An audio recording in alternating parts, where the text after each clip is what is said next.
Welcome to Machine Minds, where technology and humanity meet.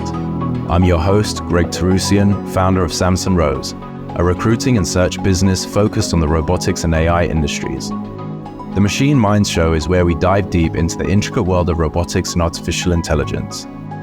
As a staffing industry leader with a passion for the frontiers of technology, I'm pleased to be bringing you intimate conversations with the founders, investors, and trailblazers who are at the heart of the AI and robotics revolution. In each episode, we dig into their journeys, the applications of the products they're working on, and the breakthroughs that are shaping our future.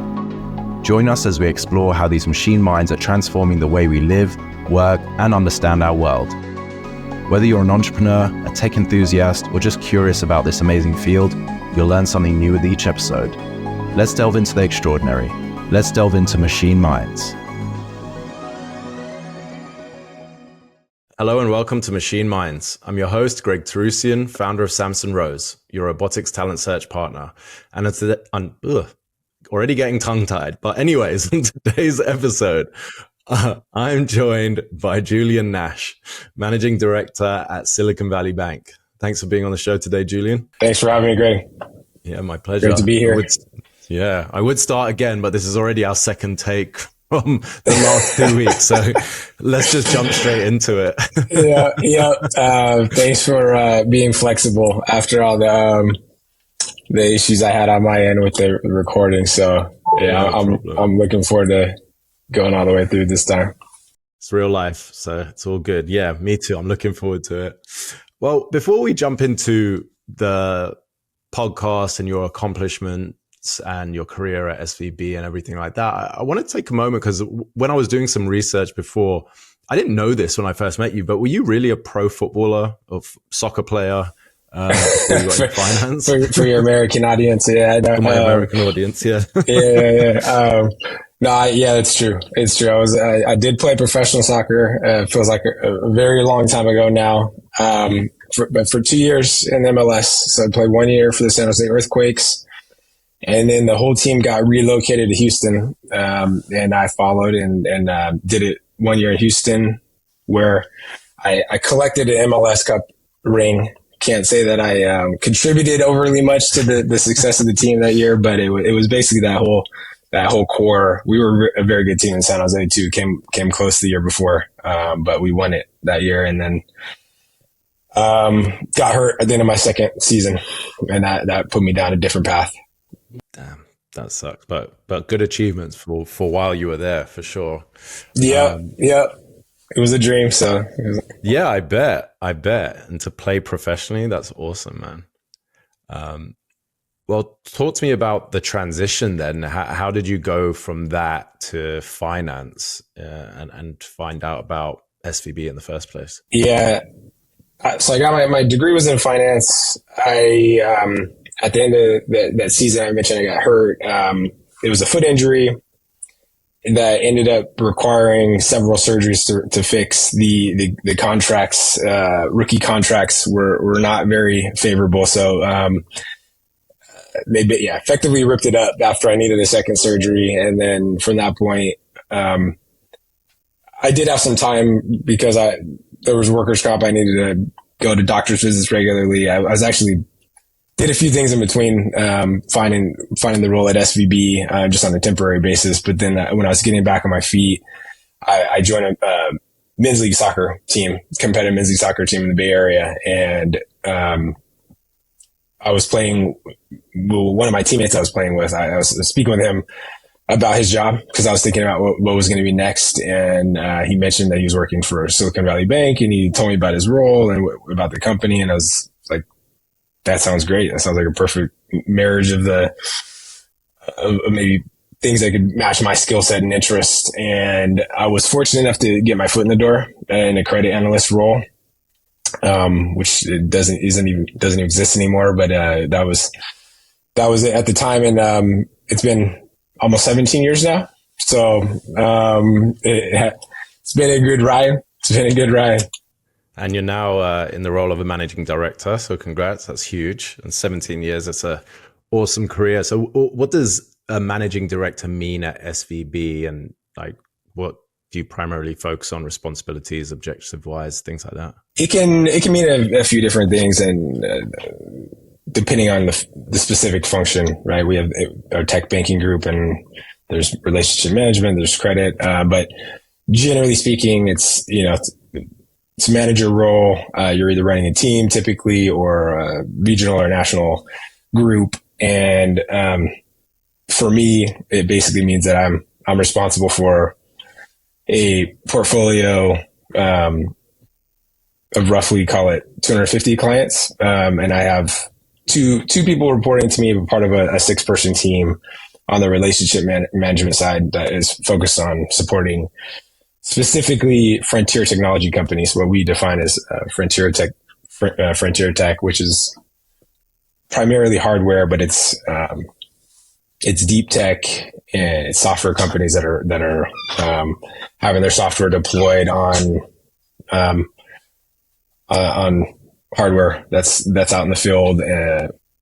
Call it most anything outside of enterprise SaaS, robotics, aerospace, transportation, semiconductor, consumer electronics, and then I support, my team is focused on companies that are seed stage through large private companies, generally. Awesome. And that's obviously how we got to know each other and met as well, operating in the same space. And I'm sure our audience can appreciate it.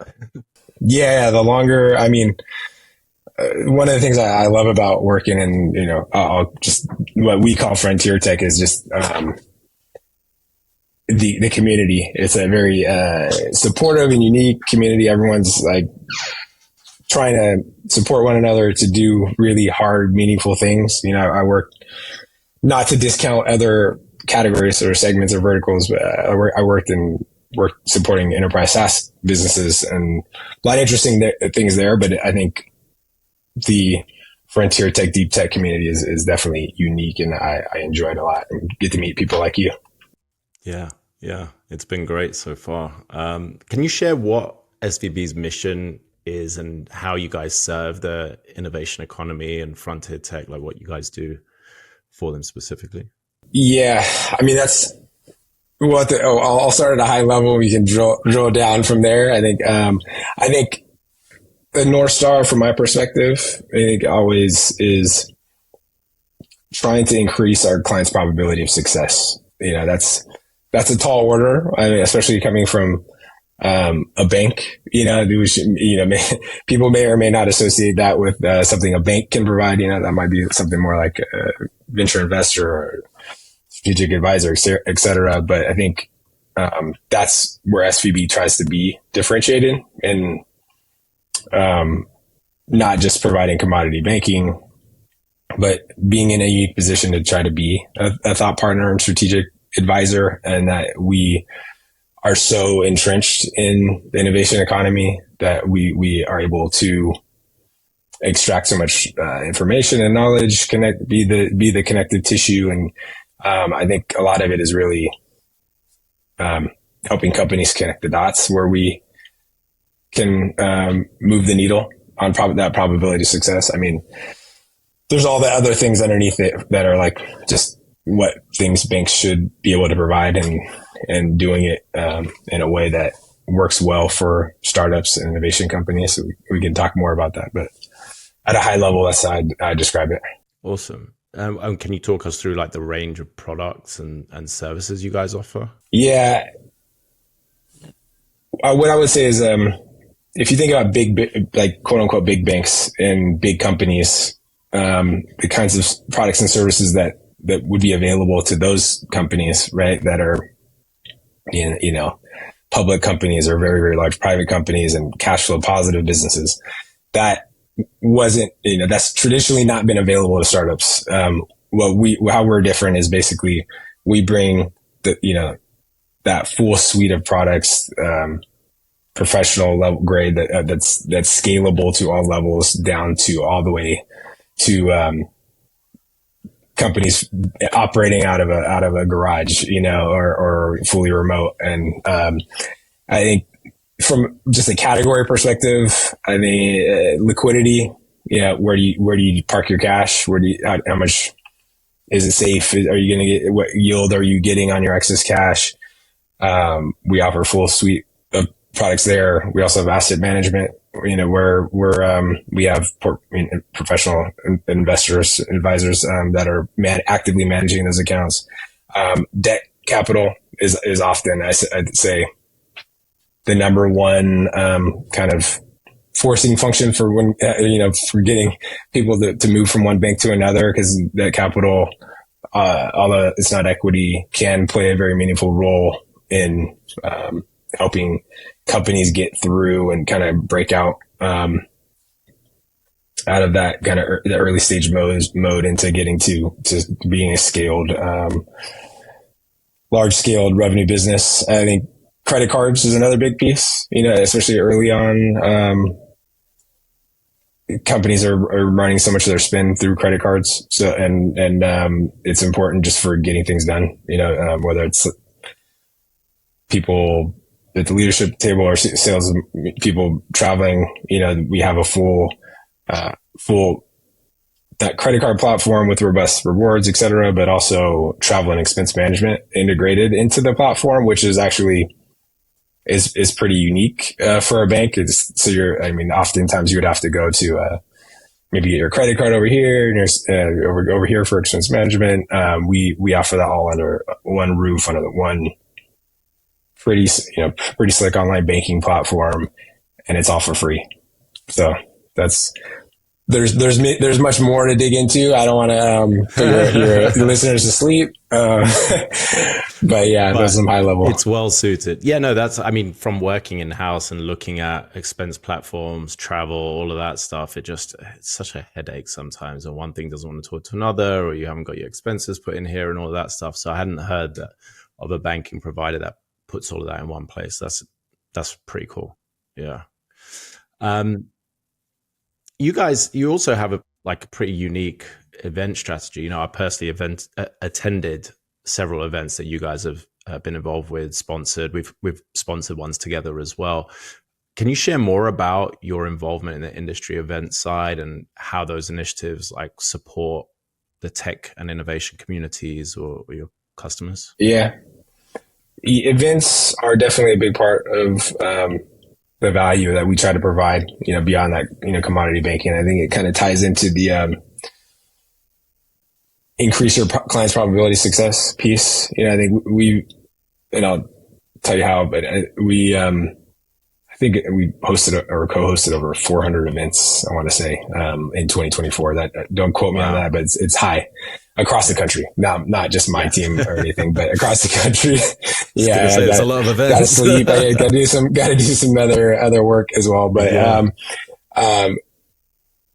it's we are at the intersection of so many pieces of the innovation community. We bank and lend to the very large percentage of VC and PE firms out there. We bank a very high percentage of technology, life science, healthcare companies.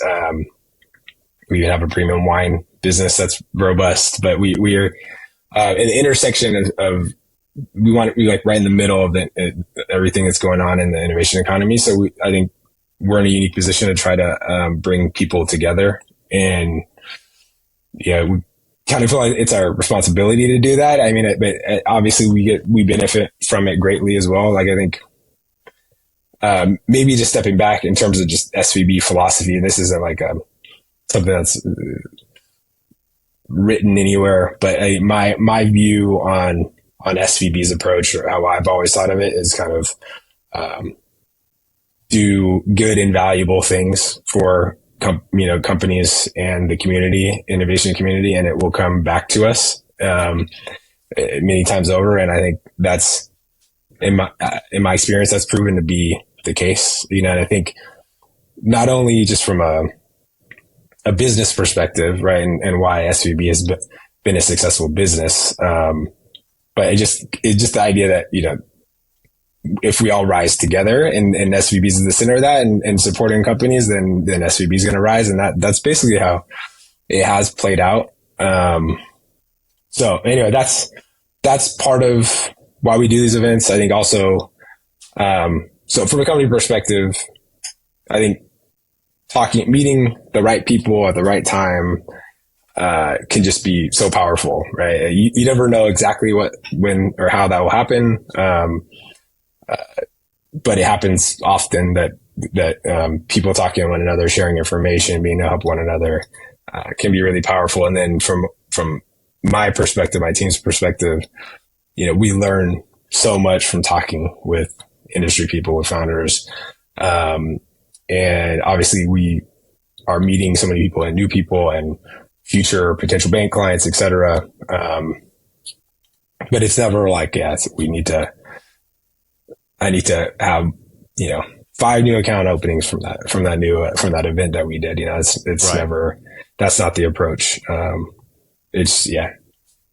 won't be like read more of like kind of like an organic thing. Once you just do it, you're part of the ecosystem. I have a similar philosophy and mentality as well. If you're helping out in your own way, bringing people together, staying top of mind and adding value, that's really the main thing, right? Whether it's facilitating those connections, helping with talks, putting those together, or whatever it is. Hopefully, you can only hope that it comes back or people remember you when the time's right. But this podcast is obviously the perfect example of that. I know I've really enjoyed listening to a lot of different founders talk on here, and being able to bring them to a platform where so many people can gain and learn and benefit from it. It's a big thing. I appreciate that. Thank you. Yeah. Thank you. So you guys recently released your state of the markets report, and last year you also released your state of HaaS report. Can we talk about those briefly as well, and what's the intent behind releasing reports like that? Yeah, same concept, right? With the events, it just we have so much information and data, and to be honest, I hope that in the AI age, that in automation age, that we will be able to extract and leverage more of it, because there's always just been so much institutional knowledge, right? But at least this goes some way toward trying to bridge that. I think we have teams working on this, so it's a big undertaking, but we'll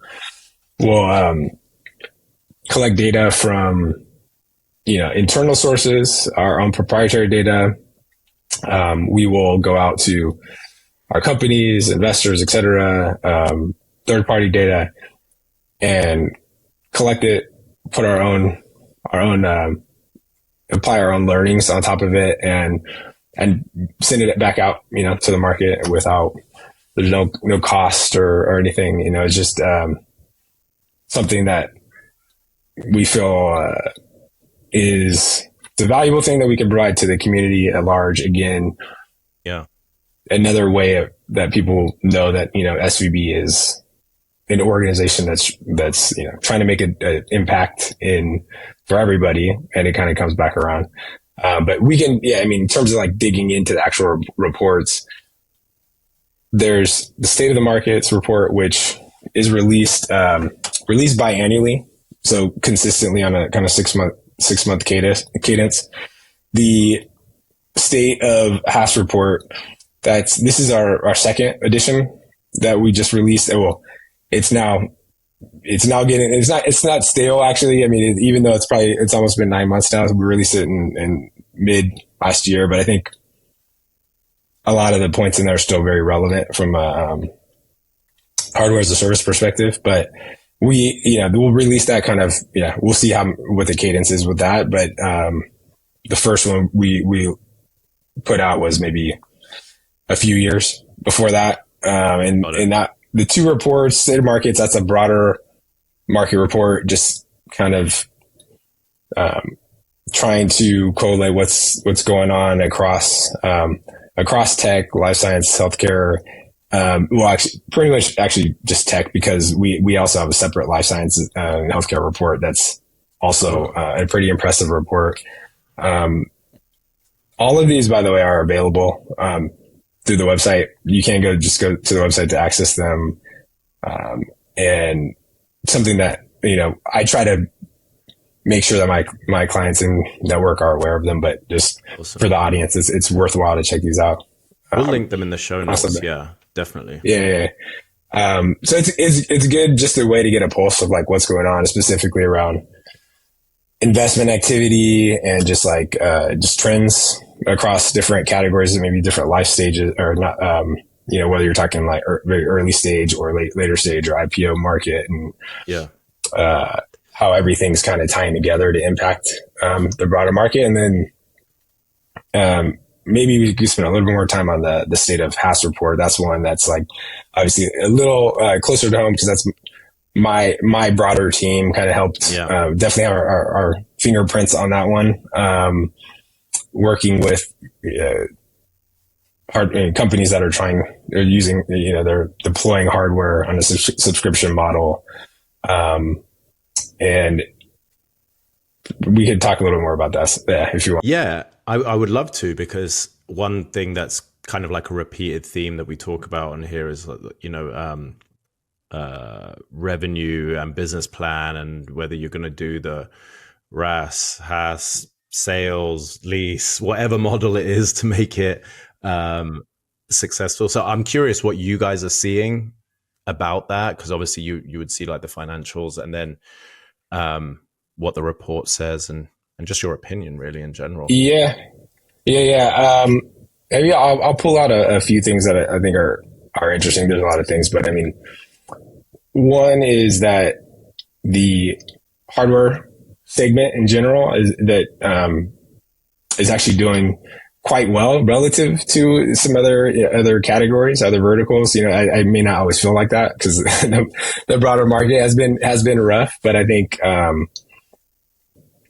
I don't know, just anecdotally, and also the data supports that 2024 was pretty promising year for like robotics, for example, in particular, as a particular category, but across hardware. And I think if anything, I'm just seeing continued momentum, heading into 2025. I think that's driven by a number of things, but it's the things like onshoring and defense. Those things are ramping up. I think also in like with the market being how it has been the last few years, and people are starting to realize that enterprise SaaS maybe isn't quite as sticky as everyone thought it was going to be. And I think IP and that's developed around hardware and it's harder, but it's stickier. Once it's deployed, the cost, and the commitment that it takes to actually get these things up and running they're higher. But yeah, it's also stickier and more robust. And I think investors are generally feeling like where the outsized returns are going to come from is more the hardware segment. And I think we're at like roughly 4-year highs. And so getting back, maybe not 2021 levels. It's probably maybe it's more like just before that. But it's getting there, especially at the seed stage. Seed investing in particular is has ticked up quite a bit. I think the only downside of that, well, if you want to consider it a downside, is getting from seed to A has definitely become a longer, harder slog, higher bar. But I don't think it's just from companies not being able to fundraise. I think it's also companies not needing to fundraise as much. So I think there's been some slightly larger seed rounds. There's been much stronger fiscal responsibility. I think companies doing less with more, stretching their money. So I think over time we'll see graduation in a lot of those. Yeah, I think that's been probably one of the most positive things that came out from the overinflated rounds and frivolous spending, and then obviously the bit of a crash that we had there, is the fiscal responsibility, because the people that went through a lot of that, and whether they were first-time founders or people that just got blinded by how cheap money was and how easy it was to raise, that were just throwing it away on nonsense, coupled with the push for remote as well, because you didn't need as big, expensive, crazy facilities, and forcing everyone to be in one place. So now money Yeah, can I mean, go longer. I was gonna say, I mean, there's office space and commercial property and all that, but there's also just the cost of machines and parts are coming down dramatically. So that's another piece. I think the barrier to entry is significantly lower from a cost perspective. Very good point. And yeah, it's an interesting point you made as well. They're not, a lot of these companies aren't needing to raise an A as soon as they used to as well. I think some of that is part of like the investors are putting more of an emphasis and a push on, obviously product market fit, but then their route to revenue and profitability and all that stuff. And it's tough for some of these companies, but the ones that end up getting invested have a good answer. Yeah. You just reminded me to maybe just going back to the HaaS report. I think, well, what you're saying is true for sure, that investors are, it's expected at this point. It's not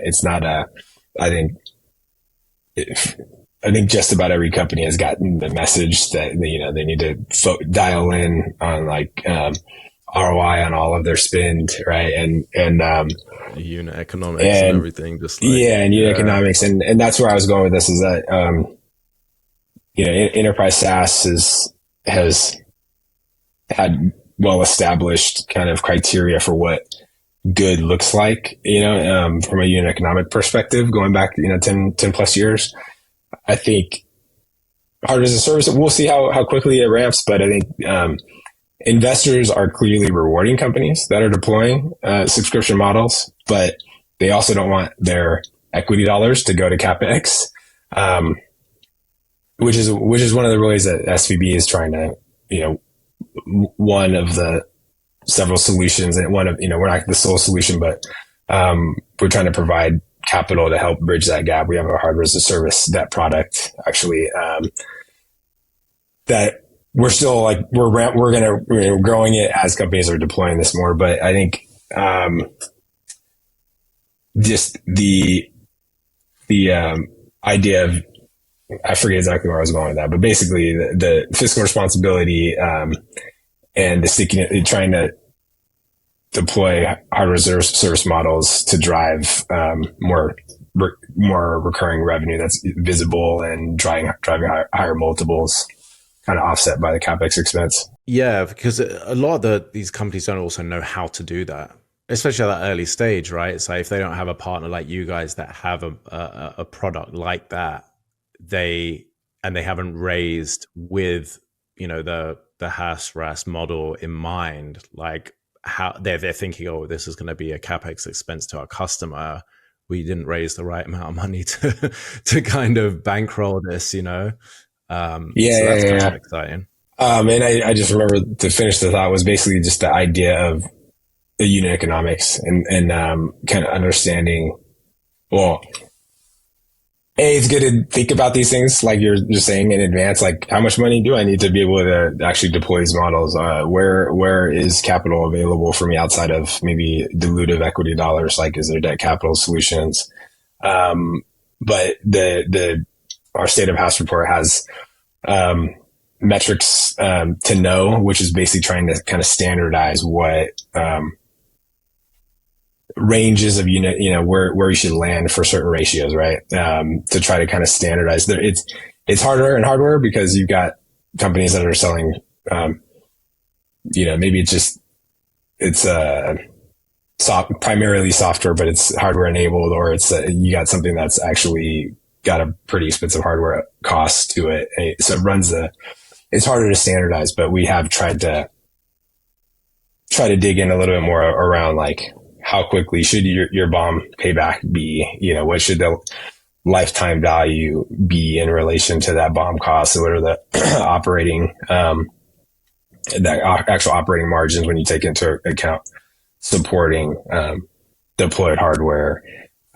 It's still very early. I mean, the report suggests that probably only like halfway through what most of the companies expect to be the full useful life of a deployed asset.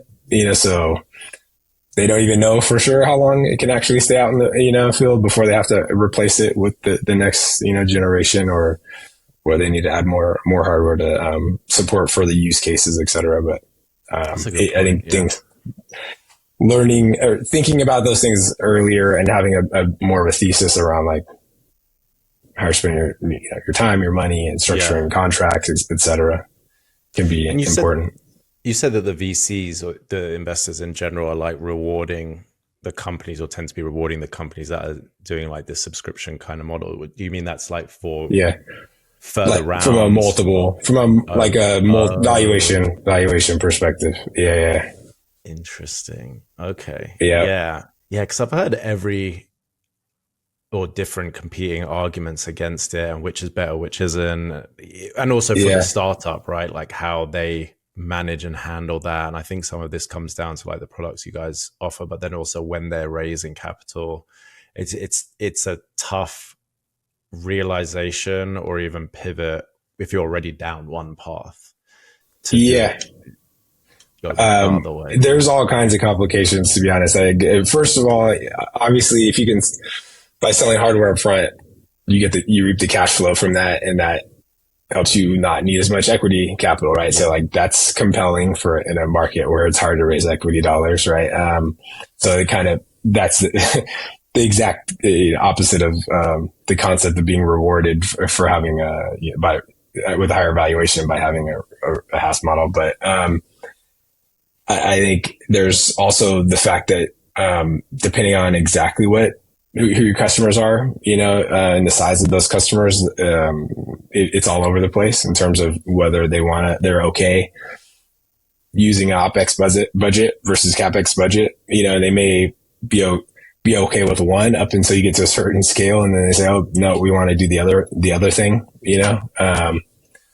I'd say oftentimes it can help ramp, and it's easier to ramp sales, get the sales through with the hardware as a service or RaaS model, just because like it's easier to get sign off, I think. And especially as we were talking about more and more automation and robots actually replacing people, whether that's because there's a shortage of people, or maybe it's just not a job that humans are best equipped to be doing. That's effectively, that's a salaried worker. You can kind of tie that to OpEx. But a lot of these buyers are used to purchasing capex. So once you get to a certain scale, they may say, "Well, we actually just want to buy it," and so it's tricky. Yeah, I didn't think about that actually. Yeah, it's always like trying to remove those barriers to entry and like having or reduce even the sales cycle. And it's probably a lot easier, like you said, to get the sign off for something that's a HaaS expenditure instead of like the full machine. Yeah. But yeah, for the larger players, I guess that's what they're used to. Yeah. And that's what they probably want to do. From your unique vantage point, I don't know, I wonder if you have any insight into the correlation between the size or caliber, like size of the team or caliber of the employees at the companies that you guys serve, like these startups earlier stage, compared to their longevity and the levels that they fundraise at or revenue, basically their success or their likelihood of success. Yeah. Size and caliber. I think it would be hard for me to make a correlation around size. Cause I just feel like size is generally kind of dictated, especially now, by, the scale of the business. I mean, I think for the most part, like going back to companies doing less with more, I don't think anyone's hiring more people than they feel like they need, so it's pretty much just like, you're not going to hire that next person until you see that, there is a very clearly defined need or clearly defined need. And then, I mean, there could be, but anyway, I can't point to one. And then around caliber, how I think about caliber from my vantage, like I obviously don't see someone working in their office 4 days a week and what that what their day-to-day work looks like. But I think I see results of certain things, and I'm mainly like key hires, and so it's mainly leadership hires across kind of. They don't have to be like C-suite, but like the most senior finance person or the most senior salesperson or the founder or co-founder. And I think obviously experience is nice if you can, if you're experienced and have had experience in scaling a business in a specific field before, that's helpful. But obviously not everyone's going to have that. And there's also scenarios are just constantly evolving.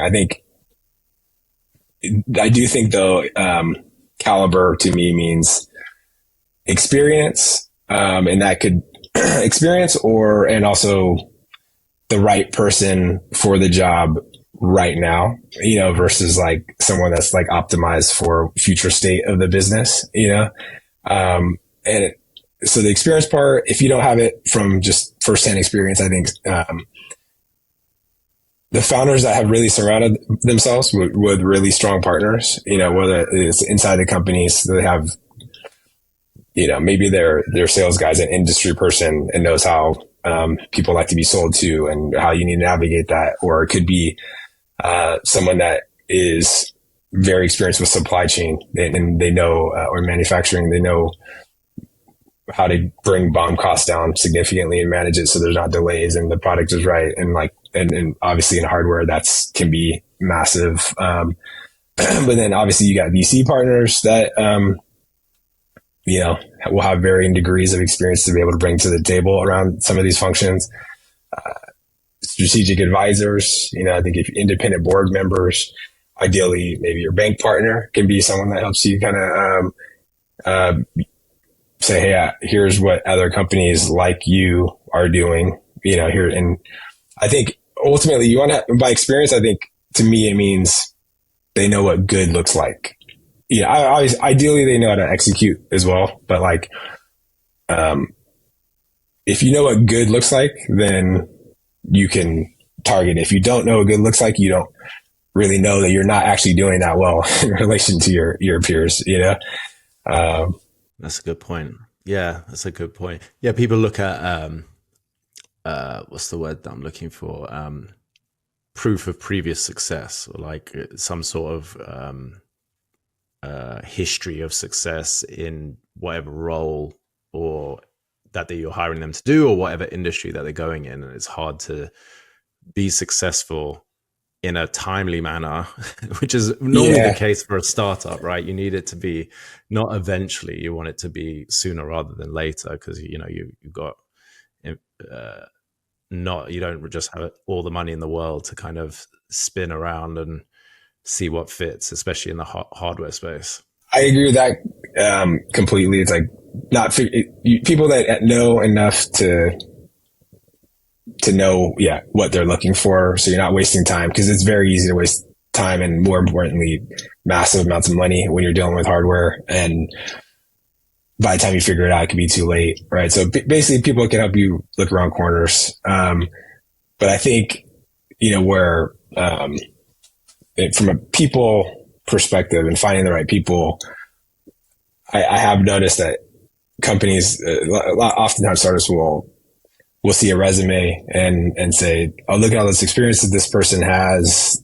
And oftentimes it's at like big company A or B, and they're going to be able to bring that to my startup and maybe they can, but I also think sometimes you don't, for the next 6 months or 12 months, maybe you don't need that person. You need someone that's actually going to knows enough and is going to do the grunt work and do the hard work. And then you hire that next person in 12 months. I think companies will oftentimes hire too far in advance of where they are today. And then conversely, maybe, are slow to move on from people that took them from here to here. And now they need the next person to take them to the next place. It's a very good point. Yeah, I've mentioned it a few times. For anyone that listens to the show regularly, they would have heard me talk about like opportunistic hires. And sometimes you just get introduced to great people by your investors, by your bank, by your network, you meet them at events, whatever. But if you hire too quickly, too soon, prematurely, and that person isn't made effective, they're spinning their wheels because you don't have the work or the right role for them, it can be more detrimental, right? It's a money suck. It's also a bad experience for them. They get disengaged and they're probably going to leave. Whereas if you hire them at the right time, to your point, when you're ready for them, you need it to be an effective hire. You don't want to waste your money on a heavy hitter that you don't need right now. You get the foundational work put in and then build on that. That's my outside perspective. Obviously, I'm not a founder. I said I never presume to. But that's, I think it's a valid and a unique perspective at the end of the day. If you're seeing these startups hiring key people, even like you said, if they're not C-suite, but like strong leaders in each area that are going to execute and know what success looks like, know what good looks like, that is kind of an indicator of success overall. Whereas if you're the opposite that I see sometimes is founders, CEOs that aren't very aware of what they need outside of, like, they might be like a product or engineering focused CEO, right? And they've just been pushed into fundraising and now they have a board, but they don't see the other aspects of sales or marketing or hiring or whatever it is, even on a finance side, until it's too late. Yeah, no, 100%. I think you need to know what good looks like in all the core functions of a business, including, sales, marketing, product, fundraising. And I think, from the capital side of things, you'd be surprised. You think it's obvious, but you say, hey, if you think you're going to need to raise money, whether that's equity or debt capital in the future, like you will, because every company needs capital, you'd probably talk to some people and say, hey, what I need to do to have you raise money down the line, but oftentimes they don't do that until like they really need it. And they're like, okay, I'm ready. Can I have some money now? And that's not just debt capital, it's equity capital. And like, without understanding how capital provider looks at the world and like thinking like, you want to do things that fit well with what your customers want to see. You want to do things that fit well with what your like capital providers want to see. Like having those things in mind as you're building your business, I think is important. Definitely. Yeah, definitely. That's a good bit of advice there.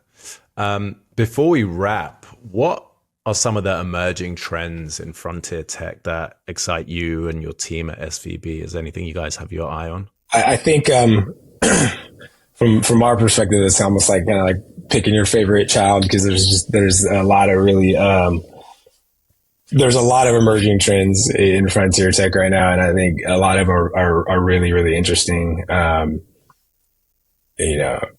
Just the investment that's around like mobility, space tech, defense tech, semiconductor, right? Like embodied AI, like just all of those. And then I'm saving my favorite for last, which is probably, not just pandering to my host here. I think robotics, and industrial robotics is probably what I'm particularly interested in, just because I think it's, you think about like the fourth industrial revolution. I think that robots are like at the heart of that, and so many fields are just ripe for automation, that, even though it's a little further removed, like I'm a little bit less interested in like a robot being in my house right now. I'm more like interested in like how is a robot gonna do all these like core infrastructure things that are gonna make everybody's lives better, in I guess less directly, but I think I find it really interesting. I think, and it is not just that I find it interesting. I think like I said, the dollars support it. I think seeing yeah, seeing a lot of activity. I expect a lot more, and there's going to be some really big things happening over the next couple of years. So I'm excited to see how everything plays out.